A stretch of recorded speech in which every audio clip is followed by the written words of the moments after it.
بسم الله الرحمن الرحيم. الحمد لله والصلاة والسلام على رسول الله. أيها الإخوة الكرام، السلام عليكم ورحمة الله وبركاته.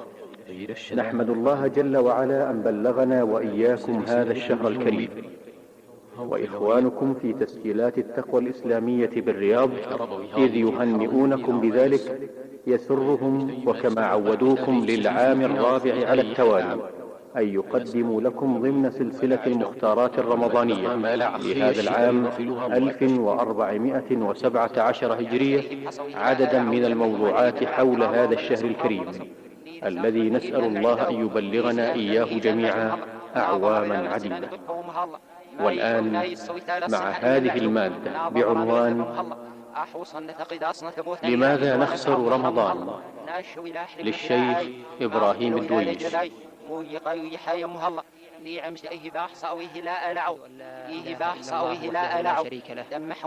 أن محمدا عبده ورسوله. أما بعد، أيها الأحبة، السلام عليكم ورحمة الله وبركاته. بالأمس القريب درت عيون الصالحين دموع الحزن على فراق رمضان، وها هي اليوم تستقبله بدموع الفرح. وكأني بك أيها الأخ الحبيب ويا أيتها الأخت تطلق العبرات والزفرات والدعوات لعلك أن تكون من أهل هذا الشهر وممن يمتن الله عليهم بصيامه وقيامه. نسأل الله عز وجل أن نكون من أهل رمضان وممن امتن الله عز وجل عليهم بقيامه وصيامه، وأن يوفقنا للخير والصلاح والفلاح فيه. قلوب المتقين إلى هذا الشهر تحن، ومن ألم فراقه تئن، وما ضاع من أيامنا هل يقوم، فهيهات والأزمان كيف تقوم، ويوم بأرواح يباع ويشترى، وأيام وقت لا تسام بدرهم. وعلى كل حال، فأهلا وسهلا بشهر الصيام، فأهلا وسهلا بشهر الصيام يسل من النفس أبغانها، وأهلا وسهلا بشهر الصيام ينقي عن النفس أدرانها. رمضان له طعم خاص، وحديثه يجلو القلوب، ومحبة خاصة، وشعور غريب لا يشعر به إلا المحبين العاشقين، المحبين العاشقين لهذا الشهر وما فيه من الخير العظيم العميم. رمضان في قلبي هماهم نشوة من قبل رؤية وجهك الوضاء، وعلى فمي طعم أحس بأنه من طعم تلك الجنة الخضراء. قالوا بأنك قادم فتهللت، قالوا بأنك قادم فتهللت، بالبشر أوجهنا وبالخيلاء تهفو إليه، وفي القلوب وفي النهى شوق لمقدمه وحسن رجاء. كل هذا الشوق، كل هذا الشوق، وكل هذا الحنين، وكل هذه المشاعر والعواطف، ومع ذلك فإن هناك من يفرط في رمضان، هناك من يفرط في رمضان ويخسر فضله وأجره والعياذ بالله. وربما لم يشعر ذلك الخاسر بلذة الصيام والقيام، ولا يعرف من رمضان إلا الجوع والعطش، فأي حرمان بعد هذا الحرمان. نعوذ بالله من الخسران، نعوذ بالله من الخسران. لماذا إذن نخسر رمضان؟ سؤال يحتاج إلى إجابة، وكلنا بحاجة لهذا السؤال. ارجع إلى نفسك واسألها، وكرر عليها السؤال، ثم فكر بالإجابة جيدا، فأنت أعلم الناس بنفسك. قل لها: يا نفس، يا نفس استقيني القول، لماذا تخسرين رمضان؟ ألم تعملي أو ألم تعلمي فضائله ومزاياه؟ أحقا أنك تجهلين أنه شهر عظيم، وأنه شهر التوبة والندم، وأنه شهر المغفرة ومحو السيئات، إنه شهر العتق من النيران، وهو موسم الخيرات وفرصة لا تعوض، وفيه ليلة هي خير من 1000 شهر. أيتها النفس، أحقا أنك تجهلين هذه الفضائل أم أنك تتجاهلين؟ أيها الأحبة، في رمضان مقدار الربح والخسارة يتفاوت من إنسان لآخر، فهناك من كسب أرباحا طائلة لا تعد ولا تحصى، فهذا والله هو السعيد. فإن كنت منهم فاشكر الله، فإنه فضل من الله ومنه، نسأل الله عز وجل من فضله ومنته وكرمه. فلولا فضل الله عليكم ورحمته لكنتم من الخاسرين. وهناك من خسر خسرانا مبينا عياذا بالله. ومن يتخذ الشيطان وليا من دون الله فقد خسر خسرانا مبينا. وهناك من كان بين فتارة يربح وتارة يخسر، وآخرون اعترفوا بذنوبهم خلطوا عملا صالحا وآخر سيئا، عسى الله أن يتوب عليهم، إن الله غفور رحيم. أيها المحب، رغم أنف امرئ أدرك رمضان فلم يغفر له، فماذا أعددت لاستقبال رمضان؟ وكيف ستقضي أيام رمضان ولياليه؟ لا بد أنك فكرت وقدرت ثم أعددت الإجابة. ولا أحب أن أقطع عليك أفكارك، ولكني حبا وتقديرا لك أذكرك وأحذرك من أمور ربما كانت سببا لخسارة رمضان دون أن تشعر، فإياك أن تخسر رمضان. من فاته الزرع في وقت البذار فما تراه يحصد إلا الهم والندم، طوبى لمن كانت التقوى بضاعته في شهره وبحبل الله معتصما. كان المسلمون يستقبلون شهر رمضان بقولهم: اللهم قد أظلنا شهر رمضان وحضر، فسلمه لنا وسلمنا له، وارزقنا صيامه وقيامه، وارزقنا فيه الجد والاجتهاد والنشاط، وأعذنا فيه من الفتن. وذلك لما يعلمون من فضل رمضان وسعة فضل الله عليهم فيه، وما يتنزل عليهم من الرحمات والخيرات. فكم من شخص تحت الأجداث يتمنى شهر رمضان، وكم من عاجز عن الصيام والقيام تتلهف نفسه على رمضان. فبلوغ رمضان نعمة كبيرة. كم كنت تعرف ممن صام في سلف من بين أهل وجيران وإخوان، وأفناهم الموت واستبقاك بعدهم حيا، فما أقرب القاصي من الداني. نسأل الله أن يبلغنا رمضان. اللهم بلغنا رمضان، اللهم بلغنا رمضان، اللهم بلغنا رمضان. نسأل الله أن يجعلنا خير من صام فيه وقام. ولأن رمضان فرصة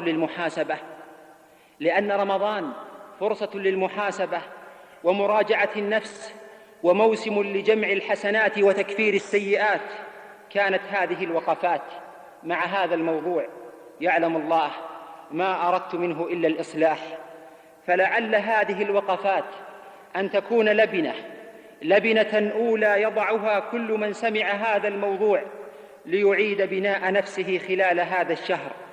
فأدعوك للتفكير والتعقل والتدبر، فحرام أن يمتن الله علينا بهذا الفضل إدراك رمضان فنكفر بهذه النعمة بالإسراف والتبذير لساعات أيامه ولياليه. ولأن أسباب الخسارة كثيرة، فمنها ما يخص الرجال ومنها ما يخص النساء. قسمت هذا الموضوع إلى قسمين، للنساء وللرجال، وربما اشترك الرجال والنساء في بعض الأسباب. فإياك أن تدخل هذه الصفقة حتى تعرف مقدار الربح. وأبشرك أن الربح في هذا المشروع كبير جدا، لا أستطيع أن أحسبه لك في مثل هذه الدقائق، ولكن خذ هذا المقدار على عجل يبشرك به حبيبنا وقدوتنا صلى الله عليه وآله وسلم: من صام رمضان إيمانا واحتسابا غفر له ما تقدم من ذنبه، ومن قام رمضان إيمانا واحتسابا غفر له ما تقدم من ذنبه، ومن قام ليلة القدر إيمانا واحتسابا غفر له ما تقدم من ذنبه. استغفار الملائكة للصائمين حتى يفطروا. شهر العتق من النيران، فلله عتقاء في كل ليلة منه. رمضان إلى رمضان مكفر لما بينهن. هذه بعض الأرباح وغيرها كثير، فلماذا نخسر كل هذه الأرباح؟ لماذا يخسر بعض الناس كل هذه الأرباح؟ وربما سأل سائل: كيف يخسر رمضان؟ وما هي أسباب خسارتنا لرمضان؟ فاسمع رعاك الله. أولاً، 20 سبباً أخاطب فيها المرأة وربما شاركها الرجل في بعضها. وأول هذه الأسباب لخسارة رمضان الغفلة عن النية وعدم احتساب الأجر، وأنك تركت الطعام والشراب وابتعدت عن المعاصي والشهوات لله وحده طلبا لرضاه واستجابة لأمره. لا يهمك ولا يهمك أحد من الناس، علم أو لم يعلم، فأنت وأنت تراقبون الله. ولا ينظر أحدكم إلى الناس ولا يخاف منهم، وإنما تراقب الله. فصومك وصومك لله، وخوفك وخوفك لله. ولهذه المعاني الجميلة قال الله عز وجل في الحديث القدسي: إلا الصيام فإنه لي وأنا أجزي به، ترك شهوته وطعامه وشرابه من أجلي، كما في حديث أبي هريرة وهو متفق عليه.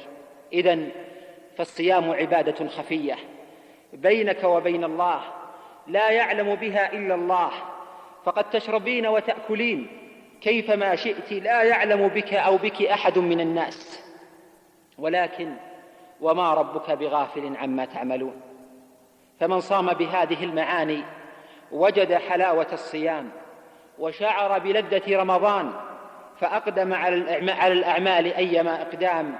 ومن صام رمضان إيمانا واحتسابا غفر له ما تقدم من ذنبه. ومن الأسباب أيضا إهمال الصلوات الخمس وتأخيرها عن وقتها وآداؤها بكسل وخمول، وهذا من أعظم أسباب خسارة رمضان عند الرجال والنساء. فمن لم يحرص على الفرائض ولم يقم بالواجبات فكيف يرجى منه النوافل؟ بل كيف يرجى منه استغلال رمضان؟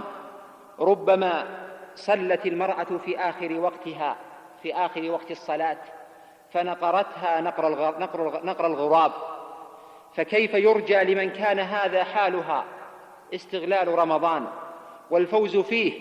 بل هذه يخشى على صيامها ألا يقبل والعياذ بالله. قال بعض أهل العلم في قوله تعالى: فويل للمصلين الذين هم في صلاتهم أو الذين هم عن صلاتهم ساهون. قالوا: هم الذين يؤخرونها عن وقتها. ومن الأسباب أيضا السهر، فهو من أعظم أسباب خسارة رمضان. وكيف يرجى لمن سهرت طوال ليلها أن تفوز برمضان؟ والسهر أيها الأحبة مكروه حتى وإن كان على مباح، فكيف بمن سهرت على حرام؟ أكثر النساء يجلسن طوال الليل للسمر مع الأخوات والقريبات، وتذهب الساعات بالقيل والقال، وربما جلسن حتى وقت السحر 5 ساعات أو أكثر، ليس فيها قراءة للقرآن أو موضوع لفقه أحكام الصيام أو استماع لشريط مفيد أو قراءة من كتاب. فأسألك بالله، أليست خسارة أن تضيع هذه الساعات الطوال من رمضان في كل ليلة بمثل هذه الجلسات؟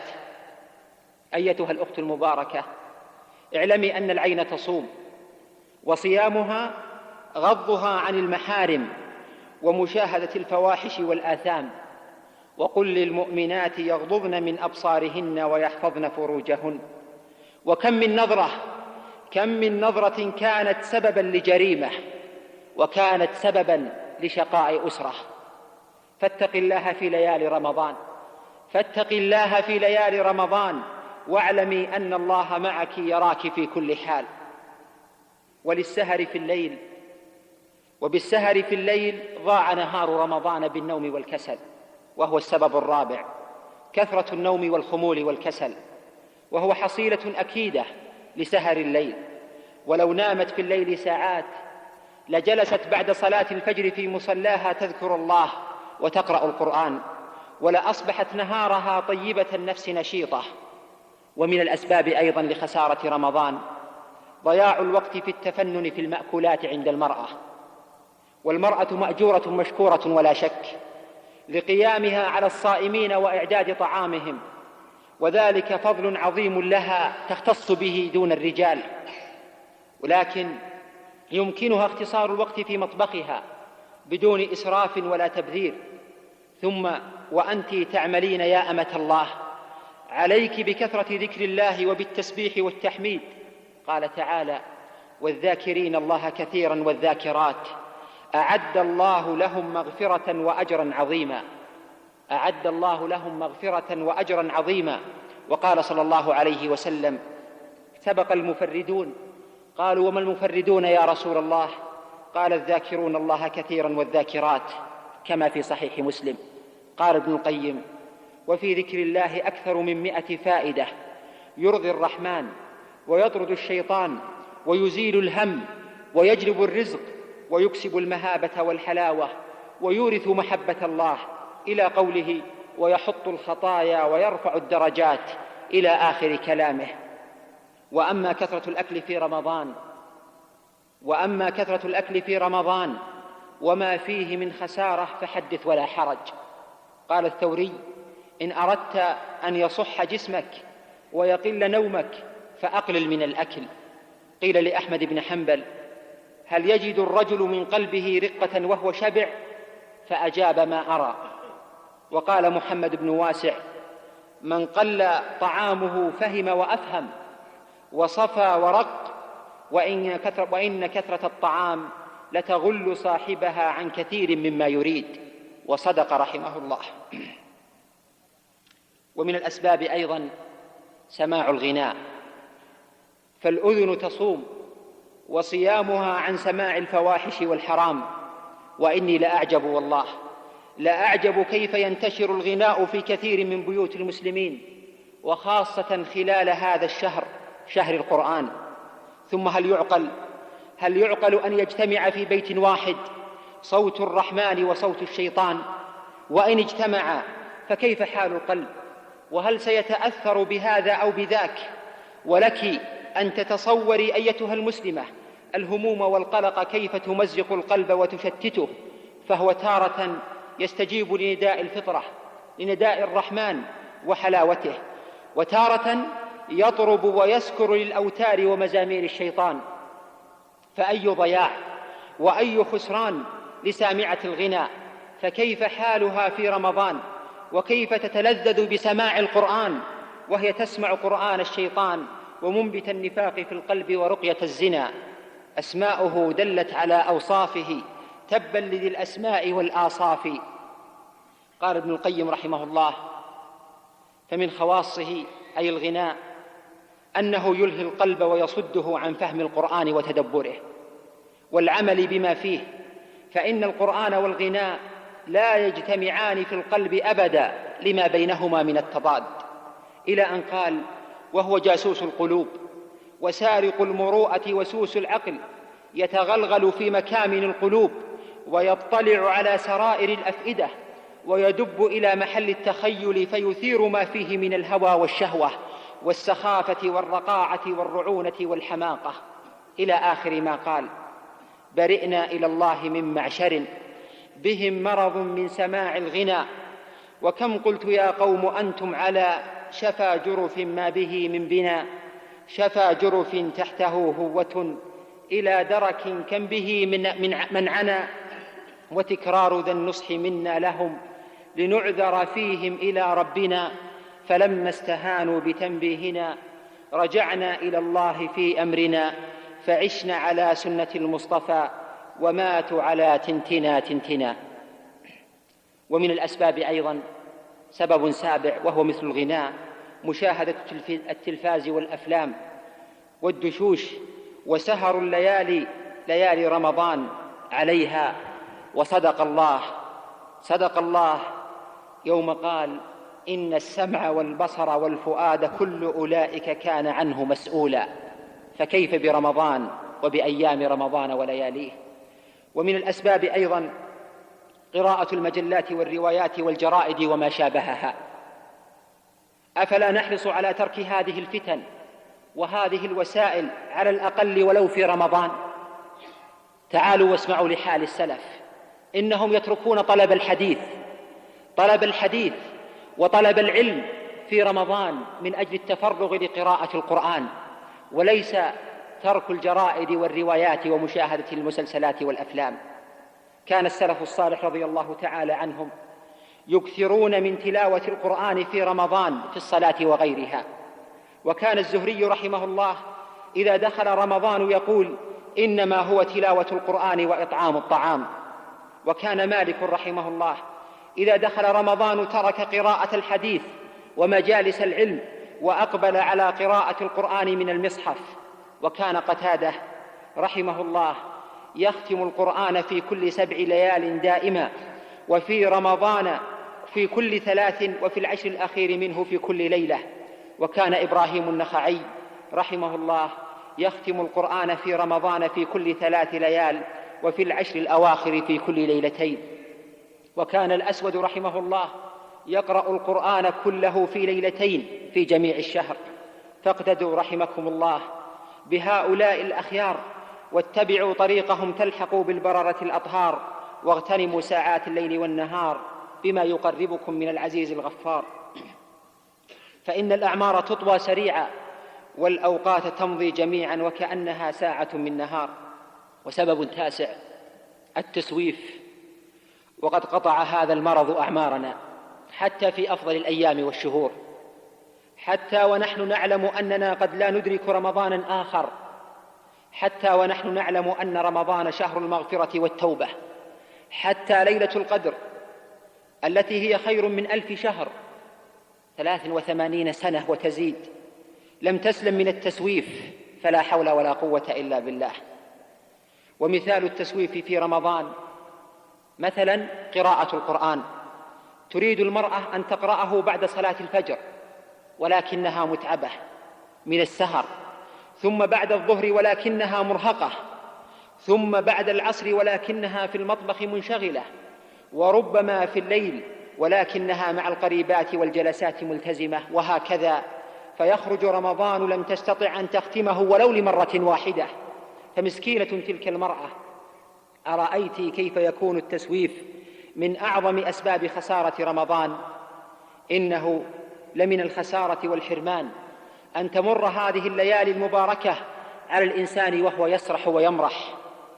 قل للذي ألف الذنوب وأجرما وغدا على زلاته متندما، لا تيأسا واطلب كريما دائما، يولي الجميل تفضلا وتكرما.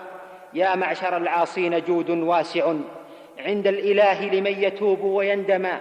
يا أيها العبد المسيء إلى متى تفني زمانك في عسى ولربما. بادر إلى مولاك يا من عمره قد ضاع في عصيانه وتصرما. ومن الأسباب أيضا الخروج للأسواق، وفيه ضياع لليالي رمضان الفاضلة، وفيه فتن عظيمة لا يعلم مداها إلا الله، وقد تضيع فيه الحسنات التي جمعتها تلك المرأة في رمضان من صلاة وقيام وصدقة وقراءة للقرآن بخروجها للأسواق، فهي خراجة ولاجة يستشرفها الشيطان، فخسرت رمضان وعرضت نفسها للعنة الرحمن. ومن الأسباب التبرج والسفور، فالمرأة تدخل وتخرج لوظيفتها، وتخرج للسوق لحاجة، وتذهب لأداء العمرة، فهي في طريقها للحرم، وربما نزلت لأسواق مكة، فانظر للباسها، فالعباءة ناعمة رقيقة، والثوب ملون، والنقاب ساحر، والعينان كحيلتان، والروائح زكية. فما رأيكم بقبول صيامها؟ بل ما رأيكم بقبول عمرتها وصدقتها وعبادتها؟ وهل هذه رابحة في رمضان أم خاسرة؟ فيا أمة الله، احرصي على الستر والعفاف، فالشيطان حريص وشياطين الإنس كثيرون، واعلمي أن الله معك يراك. ومن الأسباب الهاتف نعم، فقد يكون الهاتف سببا لخسارة رمضان لدى بعض الأخوات، إذ تقضي الأخت الصائمة وقتا طويلا في مكالماتها، لا لأجل تهنئة أخواتها بدخول شهر رمضان أو لأجل مناقشة في مسائل فقهية في رمضان، وإنما للسؤال عن أنواع الأكلات وأنواع المديلات وكيف يقضون ليلهم، وربما تعرضن لفلانة أو علانة. ومن الوسائل أيضا الغيبة والقيل والقال، خاصة في المدارس والكليات، بل والأدهى والأعجب في المساجد عندما يأتين لصلاة التراويح. فاحذر اللسان، لا يفسد عليك رمضان. أخيه، هل صامت من أكلت لحوم الناس ونهشت أعراضهم؟ هل صامت من آذت المسلمين وهتكت محارمهم ونشرت الرذيلة بينهم؟ أخيه، هل صامت من أطلقت لسانها بالقيل والقال وقذفت الأبرياء وشوهت سمعة الأتقياء؟ اتق الله، احفظي لسانك، فربما كان سببا لخسارة رمضان، بل والله ربما كان سببا لخسارة العمر كله. سبب آخر إهمال العمل الوظيفي بحجة التعب، خاصة المدرسة، وآداء العمل وإتقانه والإخلاص فيه واجب، فإن قصرت وأهملت بقصد منها أثمت وخسرت، خاصة وأن أعظم ثمرة للصيام تربية النفس على مراقبة الله وليس على مراقبة البشر والخوف منهم.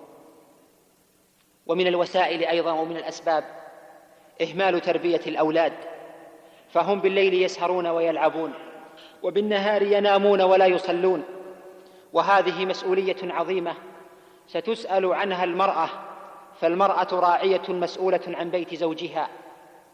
فأين أنت من ترغيبهم على الصيام والتعويد عليه؟ فهذه سنة أثرت عن الصالحات. وأين أنت من ترغيبهم بقراءة القرآن وحفظه؟ وأين أنت من تعويدهم وتعليمهم بعض الأدعية والأذكار؟ مري أبناءك وبناتك وأخواتك بالصلاة ل7، وحببي إليهم الصلاة ليعتادوا إليها. حذريهم من الجلوس إلى التلفاز، أرشديهم إلى استغلال ساعات وليالي رمضان. وأخيرا اسمعي قول حبيبك وقدوتك صلى الله عليه وآله وسلم: من استرعاه الله رعيه فلم يحطها بنصحه إلا لم يجد رائحة الجنة. فاتق الله يا أمة الله، فهل من النصح للأولاد والبنات ترك الحبل على الغارب، يدخلون ويخرجون ويسهرون وينامون متى وكيف شاءوا. ومن الأسباب أيضا الخاصة بالمرأة لخسارة رمضان سوء خلق بعض الأخوات بسبب الصوم، فتراها سريعة السب والشتم، وربما دعت على من كان سببا في ذلك. ربما ضاقت بإعداد وجبات الطعام للصائمين، وربما كانت عابسة مقطبة في وجه أخواتها، تغضب لأتفه الأسباب وتثور لأدنى عتاب، ضيعت صيامها وحرمت أجرها بالسباب والشتم وضيق النفس وسوء الخلق. ومن الأسباب الطمع والجشع وعدم الإنفاق والإحسان في رمضان، فكثير من النساء تحرم نفسها الأجر العظيم في هذا الشهر. وقد خص النبي صلى الله عليه وسلم النساء بالحث على الصدقة، فقال: يا معشر النساء تصدقن فإني رأيتكن أكثر أهل النار. وقال: تصدقن ولو من حليكن، وذلك لأن المرأة بحاجة ماسة لأجر هذه الصدقات في العرصات في يوم الشدائد والأهوال. وقد كان صلى الله عليه وسلم أجود ما يكون في رمضان، والصدقة في رمضان لها خصائص، منها شرف الزمان ومضاعفة أجر العمل فيه، ومنها إعانة الصائمين والذاكرين على طاعتهم، ومن فطر صائما فله مثل أجره كما عند أحمد والترمذي. ومنها أن الجمع بين الصيام والصدقة من موجبات الجنة. فخسارة عظيمة أن يمر رمضان بدون إكثار من الصدقات والنفقات، فكلما شرف الزمان والمكان شرف ما يقع فيه من أعمال صالحة وكلمات طيبة. ومن الأسباب أيضا صلاة التراويح. نعم، فمن أسباب خسارة رمضان للمرأة صلاة التراويح. وكيف تكون صلاة التراويح من أسباب خسارة رمضان؟ ألخص ذلك في النقاط التالية فانتبه رعاك الله. أولا، خروج بعض النساء وهن متبرجات قد كشفن عن الأيدي والأذرع، لبسن ثيابا ضيقة. ثم أيضا خروج بعض النساء وهن متعطرات. ثم ثالثا، الخلوة بالسائق الأجنبي الذي جاء بها إلى المسجد. ورابعا، اصطحاب الرضع والأطفال إلى المسجد فيلعبون ويبكون، مما يشوش على المصلين ويشغلهم عن عبادتهم. وخامسا، الجلوس بين الركعات يتحدثن في أمور الدنيا حتى إذا قرب الركوع قامت فركعت. وسادسا، صفوف النساء وعدم إتمامها وعدم التراصي فيها. من فضلك اقلب الشريط.